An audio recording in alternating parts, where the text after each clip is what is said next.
안녕하세요. 지난 시간에 이어서 계속 진행하겠습니다. 우리 교재 223페이지 한국표준직업분류에서 직능 수준을 정규교육과정에 따라 정의하시오. 1차에서도 몇 번 말씀드렸던 게 여러분들 직능 수준에 따라서 제1 직능 수준, 그 다음에 제2 직능 수준, 3 직능 수준, 4 직능 수준, 여기에 따라서 정규 교육과정, 그 다음에 직무 수행 능력이죠. 그거에 따라서 직무 수행 능력이 필요하고,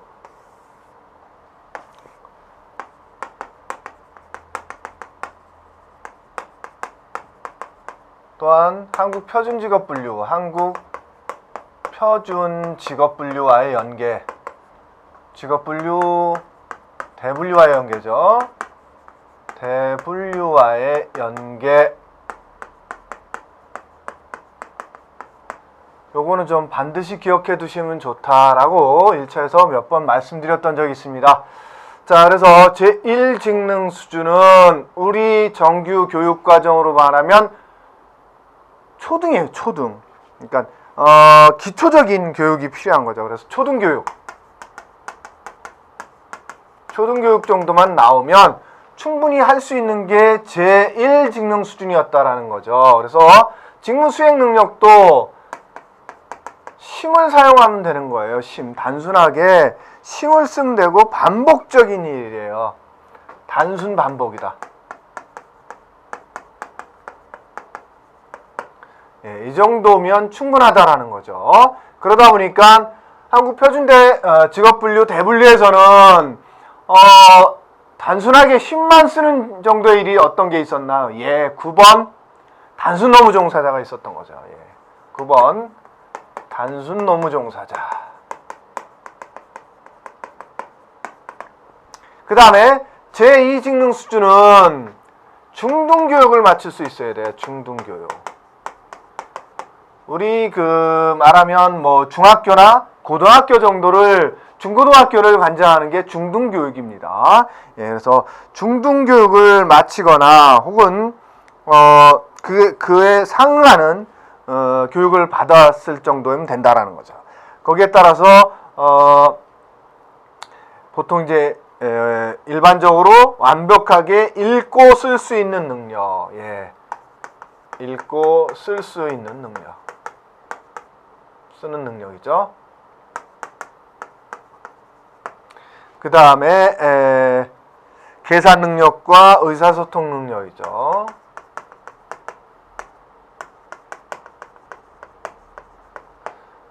근데 여기서 의사소통은 그냥 상당한 수준이라 그랬어요. 상당한 수준.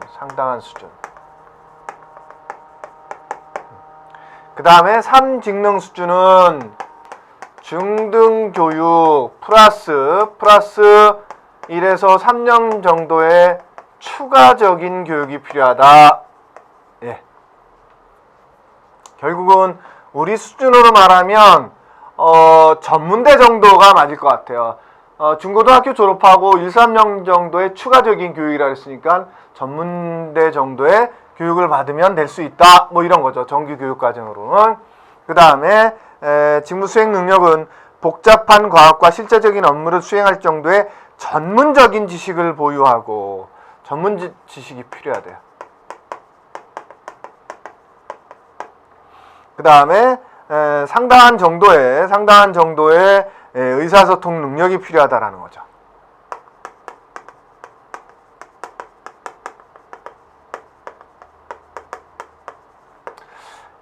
여기 전까지는 계산 능력, 그 다음에 이런 등등등 있어도 전문적인 지식 보유라는 게 없었죠.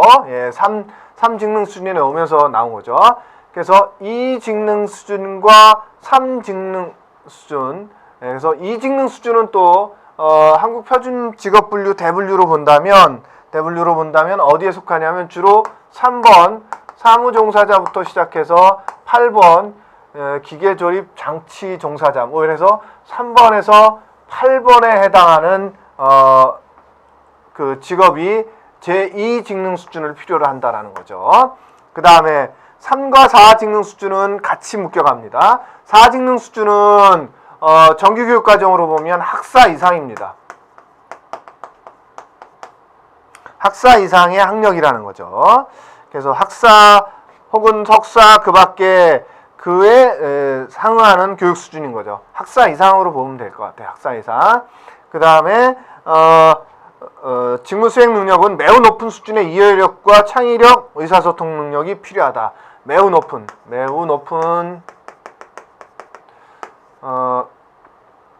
이해력, 창의력, 의사소통 능력이라는 거죠. 이러한 정도의 직무 수행 능력이 필요하고, 한국표준직업분류 대분류와의 연계는 3번과 4번은 1번 관리자와 2번 전문가 및 관련 종사자죠.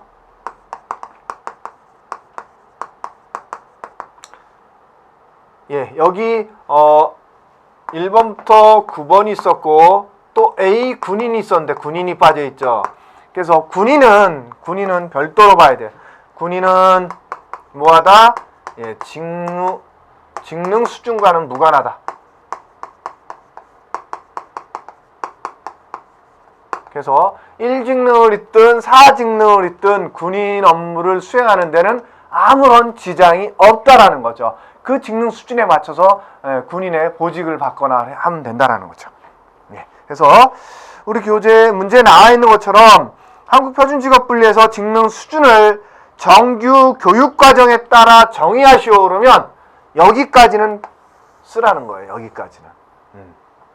그러니까 거기에 따라서 직무 수행 능력까지를 써라 하면 여기까지 쓰라는 거고, 한국표준직업분류 대분류와의 연계를 써라 그러면 여기까지 쓰라는 겁니다. 네, 결국은 이렇게 지금 도표로 그려드린 것들을 지금 여기 정규교육과정이라 그랬으니까 제1직능 수준은 초등교육과정을 이수하면 이 직능 수준을 수행할 수 있다. 이 정도까지만 적어도 문제 없다라는 겁니다. 문제 자체가 정규교육과정에 따라 정의하라고 되어 있으니까. 그렇지만 뭐 정규교육과정에 따라 정의하라 했으니까 여기까지를 일반적으로 적어주는 거죠. 예. 그래서 최근에 나왔던 문제가 이것과 이 직능 수준과 그 다음에 한국표준직업분류의 대분류의 연계가 나왔던 적이 있었어요. 그래서 제1직능 수준과는 9번, 그 다음에 제2직능 수준과는 3번에서 8번에 해당하는 직업, 그 다음에 3과 4직능 수준은 1번과 2번에 해당하는 직업을 연계시킬 수 있어야 됩니다. 예, 그래서 제가 같이 그려드린 겁니다. 자, 예, 224페이지, 기출문제 18번이 그 문제입니다. 2014년도 1회차가 나왔던 거예요. 그래서 한국표준직업분류 중 각 대분류에 맞는 직능 수준을 쓰시오 라고 나왔다라는 거죠. 그래서 관리자는 3과 4 직능 수준, 전문가 및 관련 종사자도 3과 4 직능 수준, 서비스 종사자는 제2 직능 수준, 기능원 및 관련 기능 종사자도 제2 직능 수준에 해당하는 거죠. 예. 예, 우리 그 오른쪽에 정답이 4분의 3이라는 것으로까지 보일 수 있는데 여러분들 그렇게 적지는 않겠죠. 1차 교육을 받으셨으니까 3과 4입니다. 그 다음에 225페이지 기출 19번 한국표준직업분류 주요 개정 내용 4가지를 기술하시오. 예. 한국표준직업분류 주요 개정 내용 4가지를 기술하래요.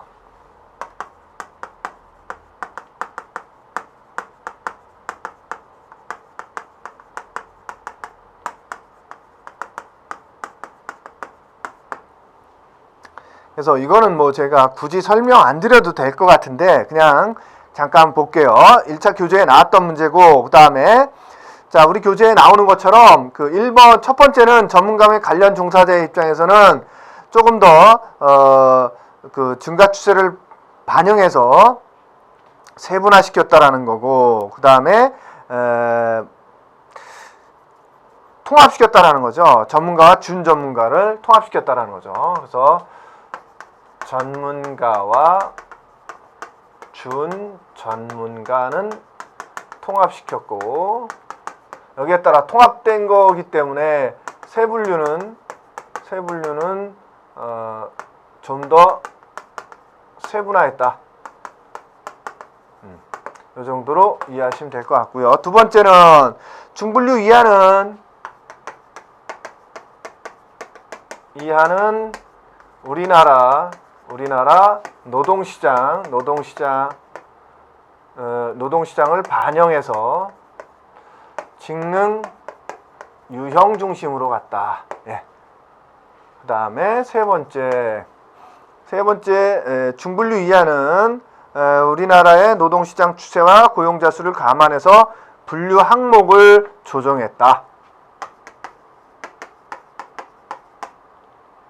우리나라 노동시장을 반영해서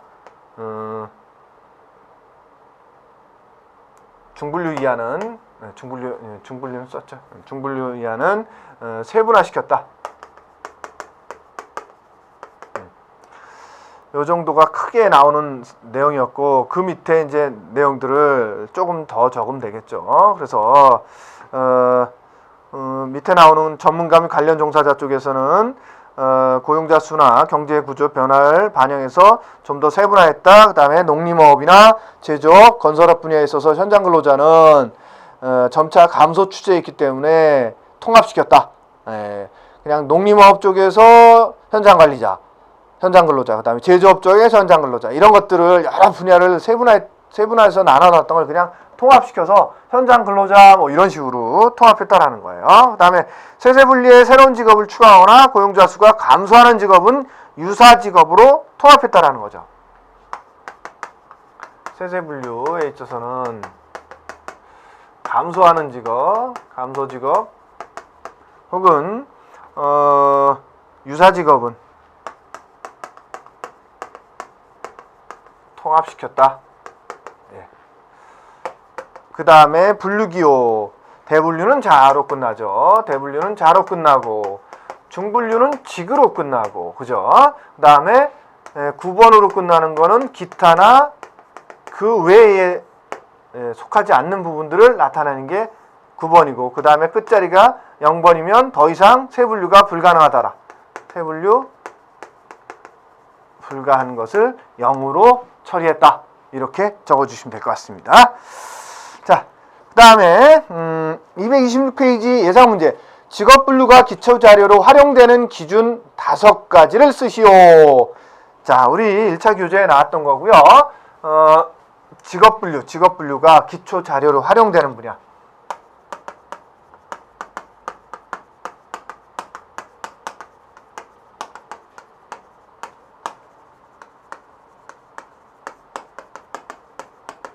어느 분야에서 직업분류라는 게 사용되어지느냐, 이런 얘기입니다. 첫 번째는 각종 사회나 경제 통계 단위에서의 직업 단위를 기준으로 쓸 수 있게 해준다라는 거죠.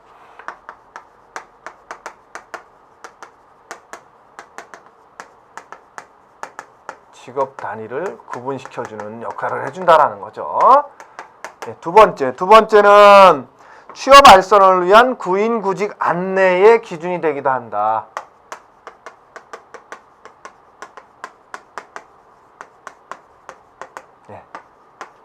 당연하겠죠. 직업이 분류되어 있으니까 구인과 구직이 서로 만날 수 있게 매칭시켜 줄 수 있는 거죠. 분류가 안 돼 있다면 어려운 거죠. 세 번째는 직종별 급여나 수당 지급 결정 기준이 된다.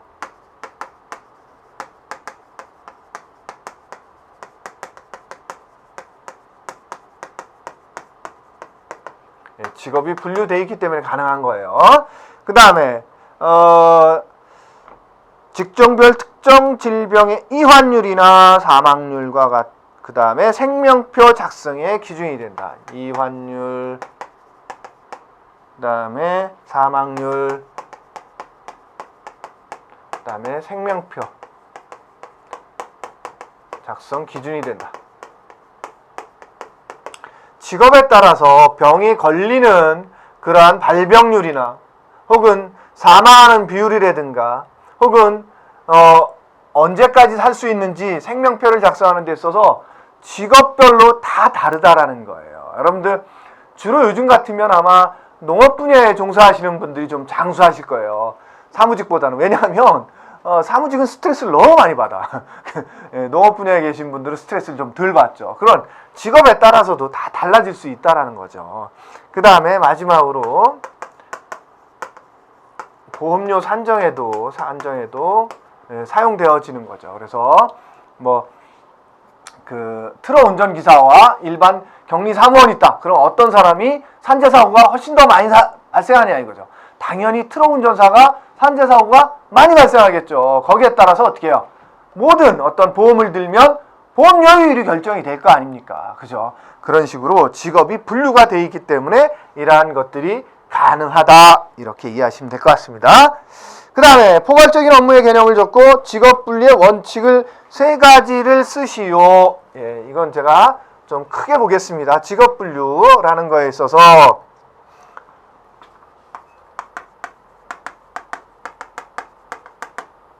1번 일반 원칙이 있고, 그죠? 두 번째 포괄적 업무 종사자에 대한 분류가 있고,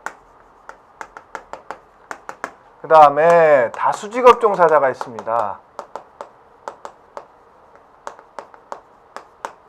그 다음에 순서 배열이 있습니다.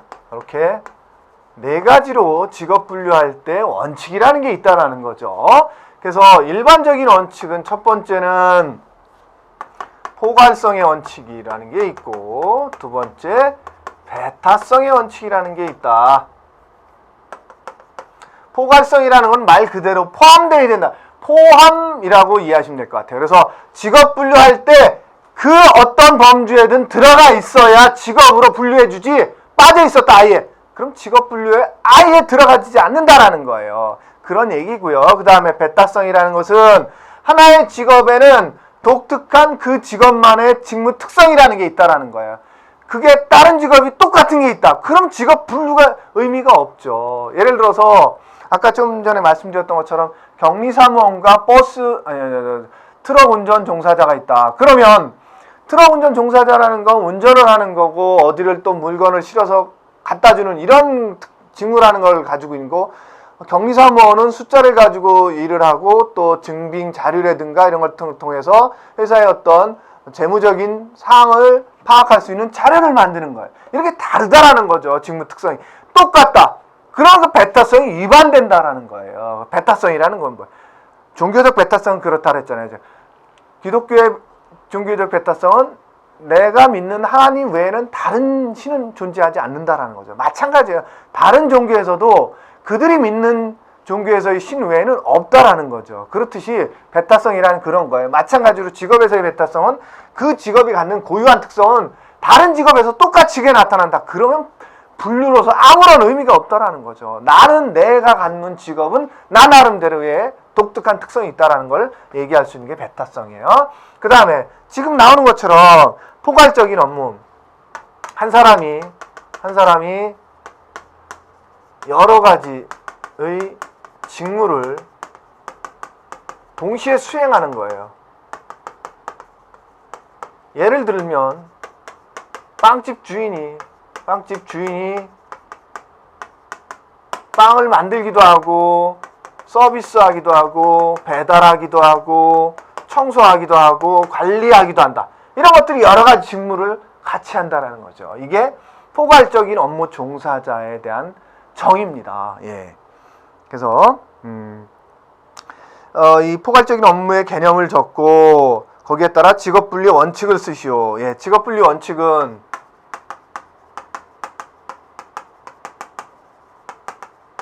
첫 번째는 주된 직무예요. 주된 직무.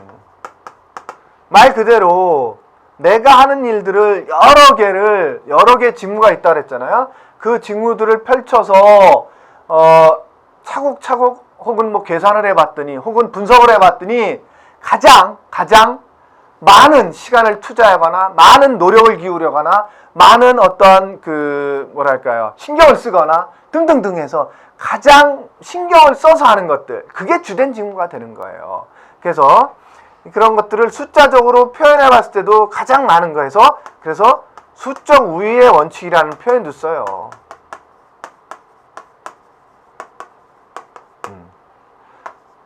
두 번째 원칙은 최상급 직능 수준인 거죠.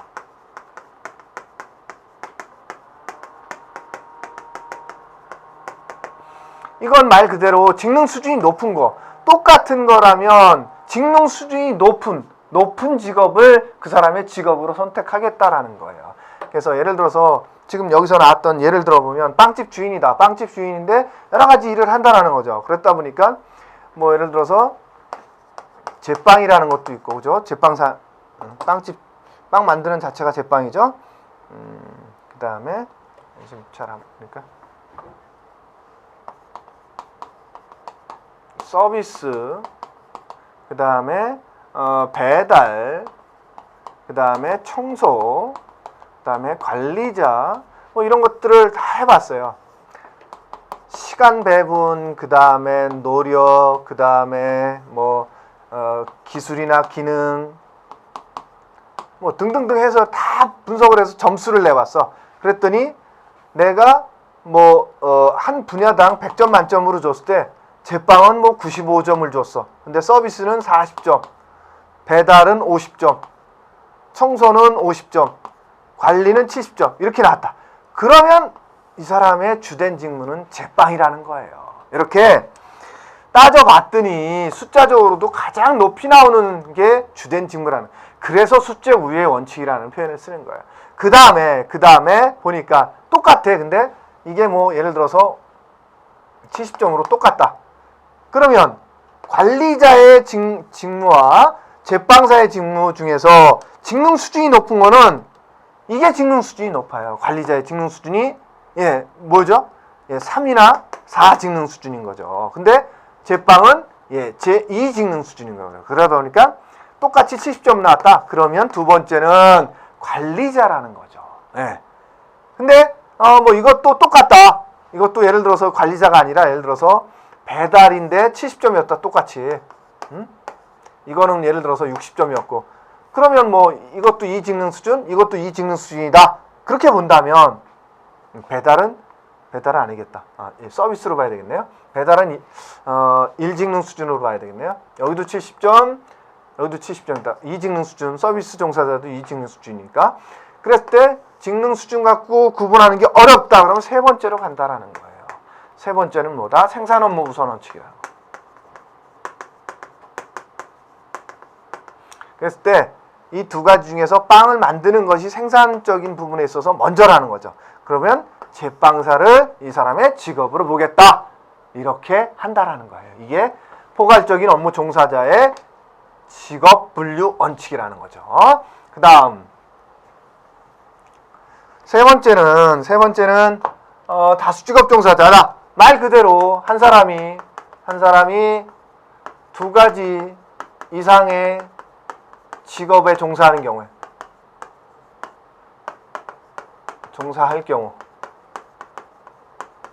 여러분들 투잡, 쓰리잡 이런 표현을 쓰잖아요. 그런 걸 얘기하는 거예요. 그랬을 때 어떤 직업을 이 사람의 직업으로 통계를 낼 것이냐 했을 때 첫 번째는 뭐였습니까? 여러분들 다수직업 종사자의 첫 번째 직업 분류 원칙 뭐였나요? 기억 안 나시나요? 기억 나셔야 되는데 취업 시간이죠. 취업 시간. 두 번째는 뭔가요? 수입입니다. 수입. 이제 기억나시나 안 보네요. 세 번째는 맞습니다. 조사 시점 대비 조사 시점 기준으로 최근 직업이나 최근 직업.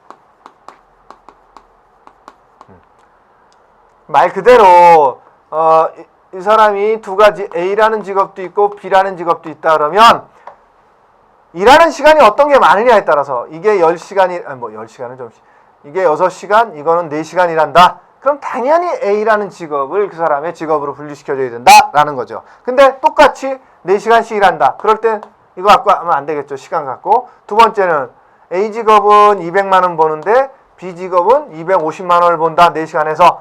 그럼 당연히 B 직업을 그 사람이 직업으로 본다. 근데 이것도 똑같다. 250씩. 그러면 최근에 시작한 직업은 뭐냐? 원래 이거 하다가 최근 들어서 이걸 시작했다. 그러면 B 직업을 그 사람의 직업으로 보겠다라는 거죠. 아시겠죠? 예, 그게 세 번째 다수 직업 종사자의 원칙이었고, 그다음에 순서 배열의 원칙은 자, 직업이 중분류든 대분류든 혹은 대분류에선 그렇지 않겠죠. 중분류든 소분류든 들어갔을 때 같은 쪽에 있는데 어떤 직업을 번호를 먼저 줄 거냐 이거죠. 지금 우리 직업 코드라는 거 가지고 있다 그랬잖아요. 그렇죠? 한국 고용직업분류 코드도 있었고 한국 표준직업분류 코드도 있었어요. 그 코드라는 게 직업 코드잖아요. 그거 번호를 줄 때 어떤 직업을 먼저 줄 거냐 이거죠. 그랬을 때 첫 번째 원칙이 한국 표준 산업분류. 얘기는 무슨냐면 산업분류 중에서 먼저 오는 산업에 있던 직업을 먼저 주겠다라는 거예요. 그래서 예를 들어서 A 산업분류는 이렇게 분류하잖아요. A산업, B산업, C산업, D산업 이렇게 분류했다. 그랬을 때 A산업에 있던 직업, B산업에 있던 직업 그러면 먼저 A산업에 있던 직업부터 순서를 먼저 주겠다. 뭐 이런 식인 거죠. 똑같은 분류에 들어간다면. 그게 한국표준직업분류에 대한 순서고요. 두 번째, 특수와 일반이 있다면 특수한 거 먼저 주겠다라는 거예요. 예, 그건 그래서 뭐 일반적인 연구원이라도 자연과학 연구원이 있는가 하면 유전공학 연구원이다. 그럼 그게 좀 더 특수하겠죠. 그러면 일반 자연과학 연구원보다는 유전공학 연구원을 먼저 주겠다라는 거예요. 번호를. 그 다음에 세 번째는 직능 수준 종사자 수 직능 수준 직능 유형을 종합적으로 고려해 주겠다라는 거죠. 네, 그래서 이렇게 순서 배열까지 직업 분류는 크게는 4가지를 다 여러분들이 한꺼번에 정리하고 거기에 따라서 각각을 조금 더 세분해 볼 수 있어야 됩니다. 아시겠죠? 그래서 제가 지금 전체적인 걸 먼저 보여드린 거예요. 자, 그래서 226페이지에 나왔던 포괄적인 업무의 개념을 줬고 직업분류 원칙 3가지 쓰시오. 그래서 우리 교재에는 뭐라고 되어 있냐? 포괄적인 업무의 개념은 동일한 직업이라 할지라도 사업체 규모에 따라 직무 범위에 차이가 날 수 있다는 것이다. 예를 들어 소규모 사업체에서는 음식 조리와 제공이 하나의 단일 직무로 되어 조리사의 업무로 결합될 수 있는 반면 대규모 사업체에서는 이들이 별도로 분류되어서 조리사라도 조리를 제공하는 사람, 음식을 조리하는 사람이 있고 또 서빙하는 사람이 있고 따로따로 다 분류될 수도 있다라는 거죠. 그죠? 그래서 이렇게 한 사람이 여러 가지의 직무를 동시에 수행하는 것을 포괄적인 업무 종사자다. 이렇게 표현할 수 있다라는 거죠. 그래서 직업분류 원칙은 첫 번째가 주된 직무 우선 원칙이다. 그래서 2가지 이상의 직무를 수행하는 경우 직무 내용과 관련 분류 항목에 명시된 직무 내용을 비교 평가하여 관련 직무 내용상의 상관성이 가장 많은 항목에 분류한다. 네, 지금 말이 어렵죠. 제가 그래서 아까 말씀드렸던 것처럼 굳이 그렇게 어렵게 적지 않더라도 숫자 위의 원칙은 적어야 되겠지만 2가지 이상의 직무에 종사할 경우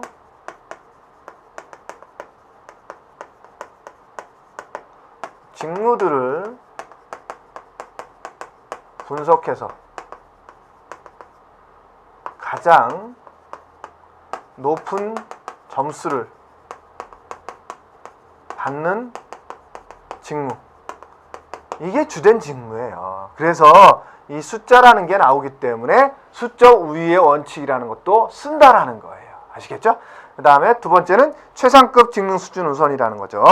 그래서 1번 분류 원칙 가지고 안 될 때 1번 분류 원칙 가지고 안 된다. 그러면 두 번째는 직능 수준이 높은 직무를 직업으로 분류한다라는 거죠. 아시겠죠? 이런 식으로 쓰시면 돼요. 그 다음에 세 번째는 말 그대로 또 1번과 2번으로 분류 안 될 때. 세 번째는 생산 업무를 우선으로 직업을 분류한다라는 거죠. 네. 이건 뭐 그대로 적으셔도 돼요. 네. 큰 뭐 별도의 말할 필요가 없을 것 같습니다.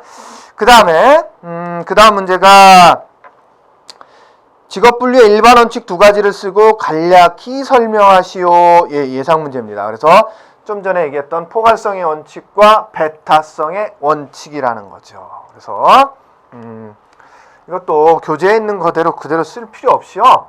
그냥 고쳐서 쓰셔도 돼요, 여러분들. 여러분들이 이해하고 있는, 그래서 포괄성의 원칙이라는 것은 직업으로 분류되기 위해서는 직업 분류에 포함되어야지 분류에서 제외되면 안 된다는 것이다. 이렇게 적으시면 되고요. 배타성은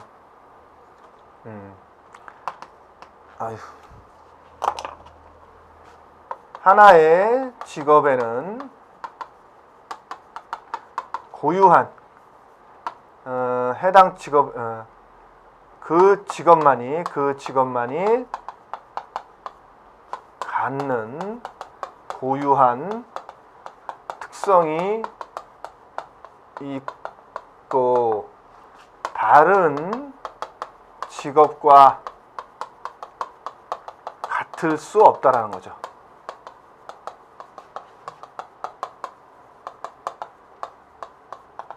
네, 이런 식으로 적으셔도 맞습니다. 그래서 교재에 있는 걸 굳이 똑같이 외울 필요는 없습니다. 아시겠죠? 여러분들이 이해하는 선에서 그렇게 정리해서 쓰기를 바랍니다. 예, 그 다음에 228페이지 한국직업분류에서 한 사람이 전혀 상관성이 없는 두 가지 이상의 종사할 경우 그 직업을 결정하는 일반 원칙에 대해서 설명하시오. 지금 그 문제에 나와있던 한 사람이 전혀 상관성이 없는 두 가지 이상의 직업에 종사할 경우의 직업분류 원칙, 이게 다수 직업 종사자의 정의예요, 정의. 한 사람이 전혀 상관없는 두 가지 이상의 직업에 종사할 경우라는 거죠. 이게 다수 직업 종사자에 대한 정의고요. 그래서 그럴 경우 그 직업을 결정하는 일반 원칙에 대해서 설명하시오. 예. 저희 정답을 일부러 안 적어놨죠. 네. 지금 설명드렸었죠. 그걸 쓰라는 거예요. 첫 번째, 취업시간 우선 원칙, 그 다음에 수입, 그 다음에 세 번째, 조사 시점 최근 직업.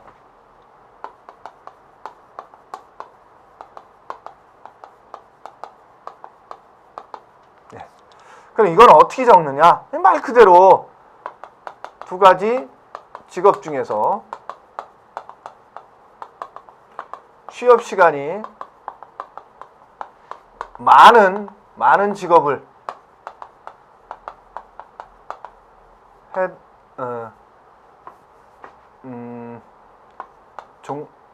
종사자의 직업으로 분류한다. 똑같죠? 두 번째는 1번 분류 원칙 갖고 안 될 때. 두 번째는 두 가지 직업 중에서 수입이 많은 직업으로 분류한다.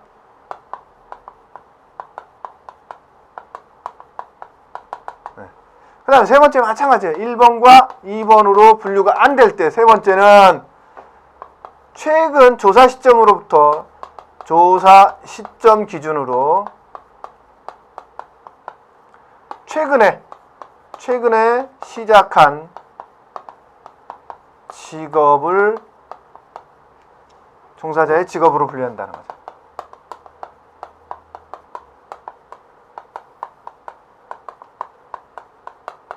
아시겠죠? 예. 어렵지 않죠? 요것만 좀 외우는 것들, 그죠? 외우는 것들, 그런 것들을 외우셔야 되겠지만, 그 나머지 내용들은 여러분들이 이해하신 거로 적으시라는 거죠. 예, 그 다음에 하나만 더 보고 끝내겠습니다. 자, 한국 표준직업분류상 다수직업종사자의 의미를 쓰고 이에 직업을 결정하는 일반적인 원칙을 쓰시오. 예, 방금 전에 나왔던 다수직업종사자 한 사람이 전혀 상관성이 없는 두 가지 이상의 직업에 종사할 경우의 직업분류를 의미하는 거죠. 이게 뜻이에요. 다수직업 종사자의 직업분류의 의미라는 것은. 그 다음에 원칙, 지금 여기서 썼던 이 세 가지 쓰라는 거죠. 아시겠죠? 자, 이렇게 해서 이번 시간은 여기까지 하고 마치도록 하겠습니다. 여러분들 수고하셨습니다.